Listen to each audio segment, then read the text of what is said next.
તમામ ઉપસ્થિત મીડિયા મિત્રોનો ખૂબ આભાર. વિદ્યાર્થીની વેદનાને વાચા આપવા માટે ઉપસ્થિત થયા છો. છેલ્લા ઘણા સમયથી આપણે જોઈએ છીએ કે ગુજરાત રાજ્ય સરકાર એ વિદ્યાર્થીઓ છે, ગુજરાતના જે યુવાનો છે એની ઉપર અલગ અલગ પ્રયોગ કરે છે.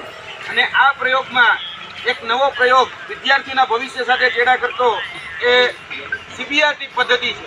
અને વર્તમાનમાં સીબીઆરટી પદ્ધતિના માધ્યમથી ગૌણ સેવા પસંદગી મંડળ દ્વારા 9 પરીક્ષા લેવામાં આવી છે.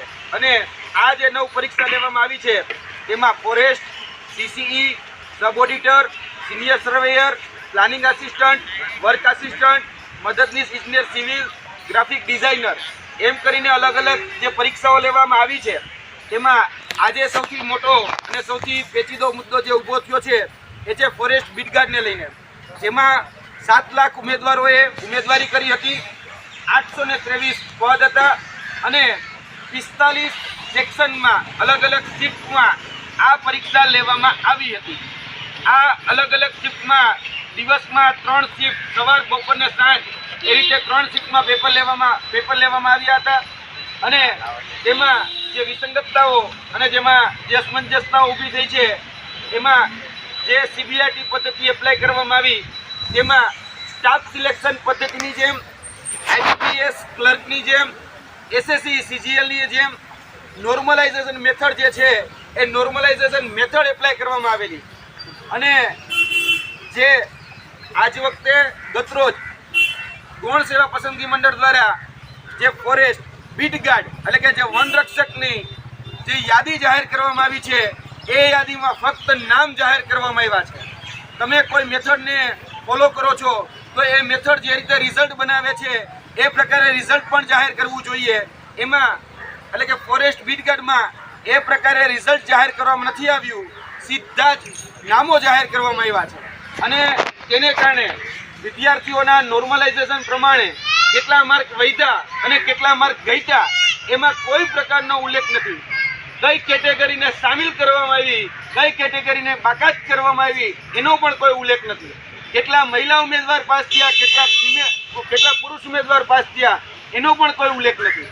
એટલે ક્યાંક ને ક્યાંક ઘણી વસ્તુઓ જે છે એ છુપાવવામાં આવી રહી છે. હવે અમે પ્રશ્ન એ કરીએ છીએ કે શા માટે આ બાબતો છે એ છુપાવવામાં આવી રહી છે. અને વિદ્યાર્થીઓની સૌથી મોટી માંગ એ છે કે આ સીબીઆરટી પદ્ધતિ જે કોમ્પ્યુટર બેઝડ ટેસ્ટ છે એ તમામ પરીક્ષાઓમાંથી આ સીબીઆરટી પદ્ધતિ નાબૂદ કરવામાં આવે. કેમ કે આ જે પ્રયોગ કરવામાં આવ્યો હતો એ પ્રયોગ ગુજરાતના યુવાનોમાં 8 લાખ કરતાં 12 લાખ, 8 લાખથી 12 લાખ યુવાનો આનો ભોગ બન્યા છે. જે લોકો લાયક હતા, જે લોકો હકદાર હતા, જે લોકો મેરિટમાં આવી શકે એવા હતા એ લોકોનું મેરિટમાં ક્યાંય નામ જ નથી. અને જોવા જેવી ખૂબી એ છે કે આ જે મેરિટ યાદી તૈયાર કરવામાં આવી એ મેરિટ યાદીમાં સૌથી હાઈએસ્ટ મેરિટ જે જિલ્લાનું રહ્યું છે એ છે સુરત. 200માંથી 177 માર્ક આવે તો સુરતમાં તમે ક્વોલિફાય થાવ આગળ જે ફર્ધર એક્ઝામ છે, ફિઝિકલ એક્ઝામ તેના માટે. એ જ રીતે તાપી જિલ્લામાં 175 માર્કે કટ ઓફ વધ્યું, જુનાગઢમાં 147 માર્કે કટ ઓફ વધ્યું. એમ અલગ અલગ જિલ્લાઓના અલગ અલગ કટ ઓફ એ અટક્યા છે. અમે કહેવા માંગીએ છીએ આ માધ્યમથી કે ભાઈ આ બીટગાર્ડની પરીક્ષા છે, વર્ગ 3ની પરીક્ષા છે, વન રક્ષક માટેની પરીક્ષા છે. એટલે બીટગાર્ડ લેવાના છે, બ્રિગેડિયર નથી લેવાના. તો આટલું બધું ઊંચું મેરિટ પહોંચે. અને આ જે મેરિટ છે એ મેરિટ પણ ઘણી બધી વિસંગતતાઓ ધરાવે છે કે અહીંયા ઉપસ્થિત જે ઉમેદવારો છે ઘણા એવા ઉમેદવારો છે કે જેને 145 માર્ક છે એ મેરિટમાં ઇન નથી, અને જેને 120 કે 125 માર્ક છે એ મેરિટમાં ઇન છે. એટલે આ ગજબનું નોર્મલાઇઝેશન પદ્ધતિ એ અપનાવવામાં આવી છે. અને વિદ્યાર્થીઓને કોઈને ખબર જ નથી કે એના માર્ક વધ્યા કે એના માર્ક ઘટ્યા. એટલે આ સીબીઆરટી પદ્ધતિ અને આ નોર્મલાઇઝેશન સિસ્ટમ એ આ ફોરેસ્ટ વિભાગ હોય કે અન્ય જે 8 ભરતીઓમાં આ પદ્ધતિના માધ્યમથી જે પરીક્ષાઓ લેવામાં આવી છે એ સીબીઆરટી પદ્ધતિ અને આ નોર્મલાઇઝેશન સિસ્ટમ અને નોર્મલાઇઝેશન સિસ્ટમમાં પણ જ્યારે આ સીબીઆરટી પદ્ધતિ લાવવામાં આવી ત્યારે ગૌણ સેવાના સચિવ હોય કે ભરતી બોર્ડના અધ્યક્ષ હોય એ બણગા ફૂંકતા હતા કે ખૂબ પારદર્શી છે, ખૂબ વિશ્વસનીય છે, આ સંસ્થા છે ને બહોળો અનુભવ છે પરીક્ષા લેવાનો, પેપરલેસ કામ છે. અને જોવા જઈએ તો આનું વિરુદ્ધ અત્યારે થઈ રહ્યું છે. કેમ કે આ જે પરીક્ષા જે લેવામાં આવી એમાં 45 પેજમાં તો પરીક્ષા લેવામાં આવી, એટલે તમે જોઈ શકો છો સમયનો બચાવ તો નથી જ થયો. તેની સાથે સાથે જે પારદર્શિતાની વાત કરી હતી, તો આ ઉમેદવારોને હજી સુધી માર્ક જાહેર નથી કરવામાં આવ્યા અને રિઝલ્ટ જાહેર કરી દેવામાં આવ્યા. બીજી પારદર્શિતાની વાતમાં કહેવા માંગુ છું કે 5 વખત તો રિવાઇઝ આન્સર કી મૂકવામાં આવે છે અને જે કંપનીને કહેવામાં આવી રહ્યું છે કે TCS કંપનીને કોન્ટ્રાક્ટ સોંપવામાં આવેલો, હવે જે કંપનીને કોન્ટ્રાક્ટ સોંપ્યો છે એ અંગ્રેજી ભાષા જ સમજે છે, પેપર જે નીકળે છે ગુજરાતી ભાષામાં નીકળે છે, એટલે ગૂગલ ટ્રાન્સલેશન જેવા સોફ્ટવેરનો ઉપયોગ કરી અને ભાષાંતરની ભૂલો એ બહોળા પ્રમાણમાં આની અંદર જોવા મળી રહી છે. અને આ ભાષાંતરની ભૂલને કારણે જે ભાવાનું વાત થવું જોઈએ, એ જે અર્થ જળવાવો જોઈએ એ અર્થ જળવાતો નથી, અર્થનો અનર્થ થઈ જાય છે અને અગણિત ટાઈપિંગ મિસ્ટેક આવી છે. 150 જેટલી ભૂલ અમે વિથ ઓથેન્ટિકેટેડ પ્રૂફ, જે કહી શકાય કે અધિકૃત જે પ્રૂફો હોય, જે GCRT છે, NCRT છે, એ NCRTના પ્રૂફ અમે આપ્યા હતા અને 150 જેટલી ભૂલ એમાં સામે આવી હતી અને 35 જેટલી ભૂલ હજી સુધારવાની બાકી છે, એમાં સુધરી જ નથી, છતાં પણ રિઝલ્ટ જાહેર કરી દેવામાં આવ્યું. હવે 35 જેટલી ભૂલ સુધારવાની બાકી હોય, એ ઉમેદવારોને પ્રશ્નમાં અન્યાય થતો હોય તો કઈ રીતે રિઝલ્ટ આપી શકાય?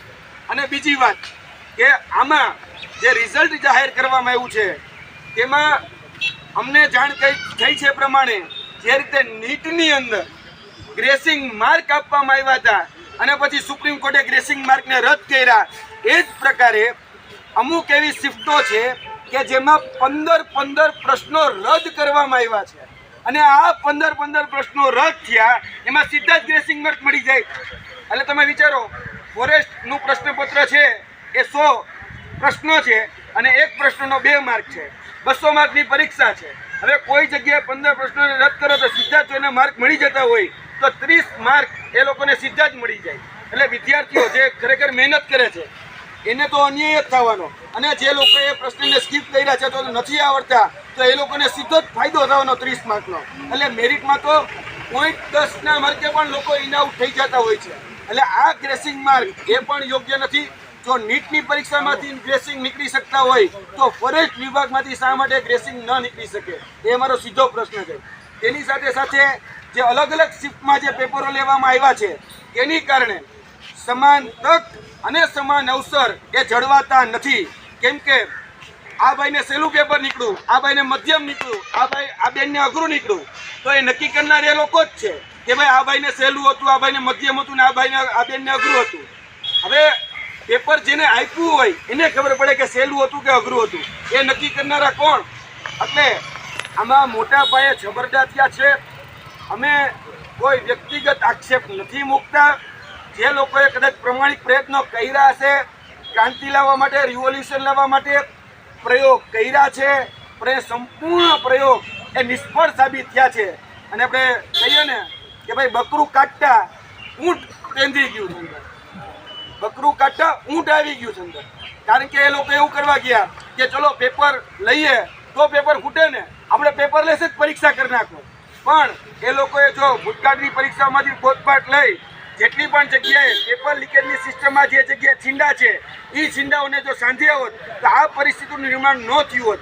અત્યારે વર્તમાનમાં પણ જે ભૂલો આવી છે, ભાષાંતરની ભૂલો છે, ગ્રેસિંગની ભૂલો છે, એના કારણે જે મહેનતુ અને હકદાર ઉમેદવારો છે જેનું મેરિટ બનતું હોવા છતાં એ લોકો મેરિટમાં નથી. અહીંયા આપણી પાસે બેન પણ ઉપસ્થિત છે અને એ બેનને જુનાગઢ જિલ્લામાં 145 માર્ક છે. હવે 145 માર્ક હોવા છતાં એ બેનનું જે SC કેટેગરીના છે તો એ બેનનું માર્ક હોવા છતાંય એ જુનાગઢના મેરિટમાં ઇન નથી થતા. હવે એવું તો કયું ગ્રેસિંગ આપવામાં આવ્યું કે 165 જેને મેરિટ અટકે, 175 જેને મેરિટ અટકે. એટલે ક્યાંક ને ક્યાંક આ જે રિઝલ્ટ જાહેર કરવામાં આવ્યું છે વગર માર્કનું, એમાં ઘણી બધી વિસંગતતાઓ છે. આ માધ્યમના પ્રેસ કોન્ફરન્સના માધ્યમથી અમે સરકારને, ત્યારબાદ ગૌણ સેવાને, સામાન્ય વહીવટ વિભાગ GADને કહેવા માગીએ છીએ કે આ CBIT પદ્ધતિ એ નાબૂદ કરવામાં આવે. આ નોર્મલાઇઝેશન સિસ્ટમ પ્રમાણે જો પારદર્શી સરકાર હોય, પારદર્શી વહીવટ ચલાવવા માંગતી હોય તો તમામ લોકોના માર્ક તમામ લોકોની કેટેગરી પ્રમાણે તમામ જે નોર્મલાઇઝેશન સિસ્ટમ એપ્લાય કરવામાં આવી છે, કોના માર્ક વધ્યા અને કોના માર્ક ઘટ્યા, ઓરિજિનલ માર્ક કેટલા હતા, આ બધી જ વસ્તુઓ એની વેબસાઇટ ઉપર પીડીએફના ફોર્મેટમાં બધા જ લોકો જોઈ શકે એ રીતે મૂકવામાં આવે, જેથી કરીને જો પારદર્શિતા જાળવવી હોય તો એ પારદર્શિતા જાળવી શકે. કારણ જે છુપાવવામાં આવી રહ્યું છે એમાં ક્યાંક ને ક્યાંક અમને કૌભાંડ, ભ્રષ્ટાચાર, ગેરરીતિની બૂ આવી રહી છે.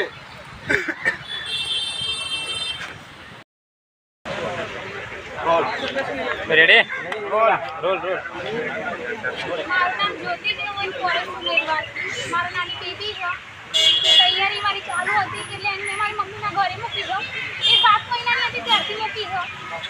હું લાગી જઈશ, તૈયારી કરીશ, પછી હું એને લાવી દઈશ. કારણ કે બે ટાઈમ રનિંગ કરવાનું, વાંચવાનું હું એ નથી સાચવી શકતી, તો મમ્મીના ઘરે મૂકી દઉં. આ પરથી માટે મને સીસી જવા દીધી. પોલીસમાં મારી હાઈટ થઈ જાય છે, પણ મને એવું તો મારા લેખિતમાં સારા માર્ક્સ તો હું ફોરેસ્ટ હું કરી દઈશ સીસી સાથે. મેં સીસી જવા દીધી. પોલીસ કોન્સ્ટેબલમાં હાઈટ થવા છતાં પણ મેં એની તૈયારી સાઈડમાં મૂકી દીધી. તો આમાં લાગી જઈશ ને તો હું જલ્દીથી એક ગવર્મેન્ટ નોકરી લઈ લઈશ ને મારી છોકરી મારી જોડે લાવી દઈશ. કારણ કે હું જ્યારે મારી મમ્મીના ઘરે જાઉં છું એક જ પ્રશ્ન કરે છે તો મારી મમ્મી મને લેવા આવી છો, કારણ કે લાગી ગઈ છે પોલીસમાં. એ એક જ પ્રશ્ન કરે, મમ્મા તું પોલીસ બની ગઈ? તું એને કહું ના બેટા, હવે તું વાર છો, હું બની જઈશ પોલીસ. પગમાં હાઈ જમ્પ, લોંગ જમ્પથી પગમાં ઇન્જરી થઈ જાય છે, ચાલી નહીં શકાતું. ટોપી સવારમાં ઉઠીને અમે જઈએ જ છીએ તો ના અમારે કરવાનું જ છે, કારણ કે અમારે નોકરી લેવાની જ છે. તમારા માટે ભલે એક ભરતી હશે, એક જગ્યા હશે, અમારા માટે અમારા સપના છે જે પૂરા કરવા માટે અમે રાત દિવસ મહેનત કરી રહ્યા છો. સવારમાં 4 વાગે ઉઠીએ છીએ, ના તડકો જોઈએ છે, ના વરસાદ જોઈએ છે, અમે કંઈ નથી જોતા. લોકો પ્રશ્ન કરે છે આટલા વર્ષથી મહેનત કરો છો કેમ નથી લાગતા? દફતર ઉઠાઈને ક્યાં જાઓ છો? વરસતા વરસાદમાં ક્યાં જાઓ છો? લોકોના પ્રશ્નોનો જવાબ આપીને થાકી ગયા તો બી એવું થાય નોકરી આવશે ને એ જ અમારો એક જવાબ છે. ભરતીઓમાં આટલા બધા છપડા છે, અમે કોને સમજાવીએ? કુલ આટલી બધી મહેનત કરવા છતાં બી 3-4 આન્સર ક્યુ આવી છે? તમે શું કરી રહ્યા છો? કોને અમે જવાબ આપીએ?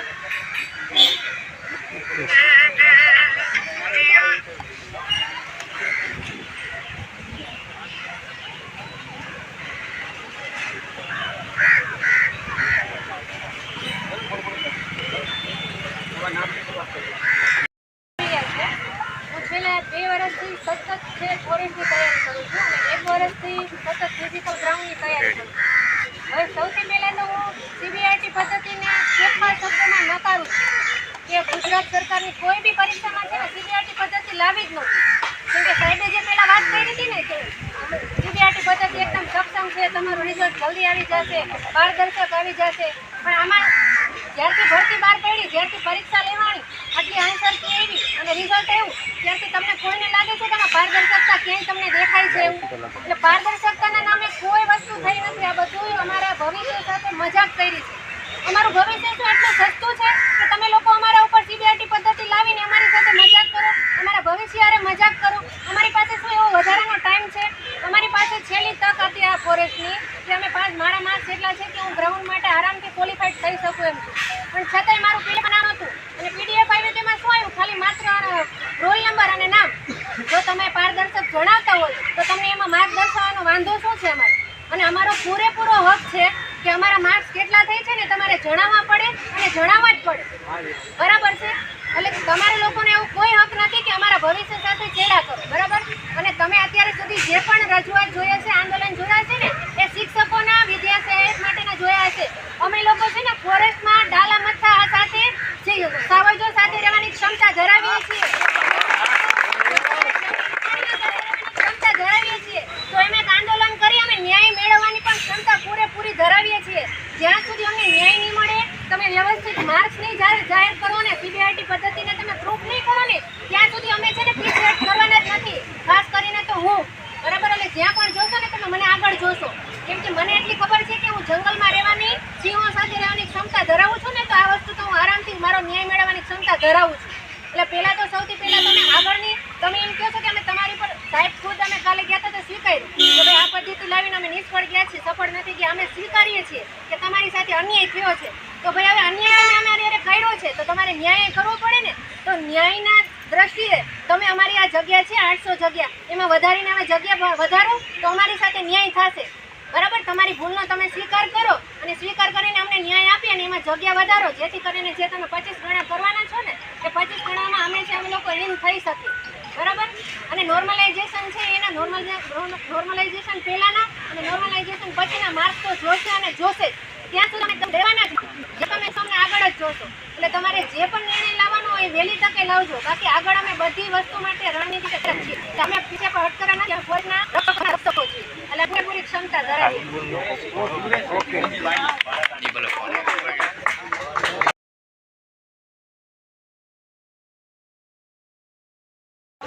કાશીરામ કાકા, એક જ મિનિટ.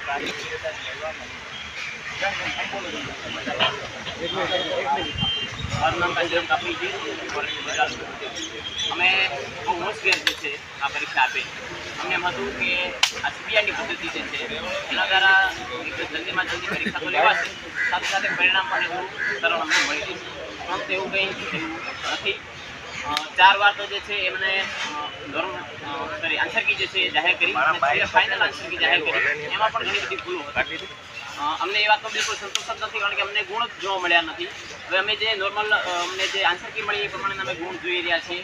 અને અત્યારે જે અમને લિસ્ટ જાહેર કર્યું છે, જે 8 જણા ઉમેદવારો અમને બોલાયા છે, એમાં અમારા ક્યાંય નામ નથી. તો અમને એ પણ છે કે અમારા કેટલા ગુણ વધ્યા છે, કેટલા ઘટ્યા છે, શા કારણથી અમે એમાં મતલબ આ લિસ્ટમાં અમારું નામ નથી. તો અમને જાણવા મળ્યું નથી. તો જે વિભાગ જે છે એને વિનંતી કરીએ કે તમે લિસ્ટ જાહેર કરો, જેથી કરી તમે તમામ વિદ્યાર્થી જે છે એમને તૈયારી કરવાની, આગળની તૈયારી કરવાની પણ ખબર પડે. એના સિવાય તો જે છે એ ઘણી બધી મુશ્કેલીઓ અનુભવી રહ્યા છે બધા. અને આ સરકાર જે છે એ બેરી મૂકી જે છે એવી થઈ ગઈ છે. જ્યારે યુવાનો રોડ ઉપર ના આવે, જ્યારે એ લોકો ડફડાય નહીં, એ લોકો ભેગા થઈને આવેદનપત્રો કે રજૂઆતો ન કરે, ત્યાં સુધી આ સરકાર જે છે એ બિલકુલ માનતી નથી. આવા જ પ્રયત્નો હું MA થયેલો વ્યક્તિ છું. અમે ટેસ્ટ માટે પણ ખૂબ લડ્યા છીએ. ત્યારે એમણે જ્યારે છે જાહેરાતો કરી છે ને હવે આગળ કયા પ્રકારનું કામ કરે છે સરકાર એ તો જોવાનું રહ્યું. પરંતુ આ સમાજ યુવાનો જે છે ગુજરાતના ખૂણે જે યુવાનો જે છે તૈયારી કરી રહ્યા છે તેમને પૂરતો ન્યાય મળે અને એમને માર્ગ જોવા મળે. અને પોતે જે સરકાર સચિવશ્રી દ્વારા જે કીધું છે કે 25 ગણા ઉમેદવારનો બોલાવવામાં આવશે, એમાં પણ ક્યાંક જે છે એ ક્યાંક નિર્ણય ખોડીને અને યુવાનો જલ્દી જે છે એનું ગ્રાઉન્ડ લેવામાં આવે એવી અત્યારે અપેક્ષા છે બધાની.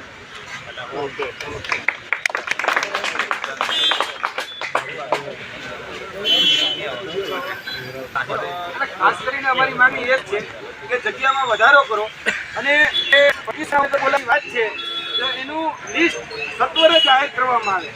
કારણ કે ગઈકાલે ગૃહના સચિવ દ્વારા કહેવામાં આવ્યું હતું કે 1,70,000 કે જે મિનિમમ ક્વોલિફિકેશન જે ક્રાઇટેરિયા છે એટલે કે 80 માર્કનો જે ક્રાઇટેરિયા છે એના કરતાં પાસ છે, તો તાત્કાલિક ધોરણે તમે લિસ્ટ જાહેર કરો, ક્યાં 25 ગણા ઉમેદવારને બોલાવશો. અને જ્યારે અમે અરણ્ય ભવને ગયા ત્યારે અરણ્ય ભવને પણ કહેવામાં આવ્યું કે જગ્યાઓ 50% કરતાં વધારે ખાલી છે.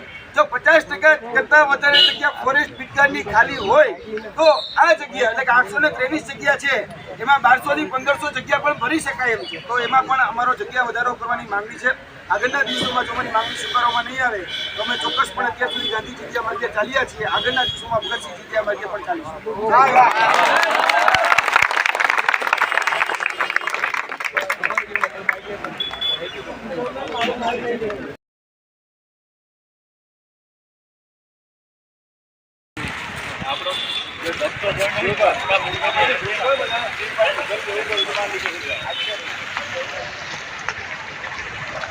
આ ભાઈ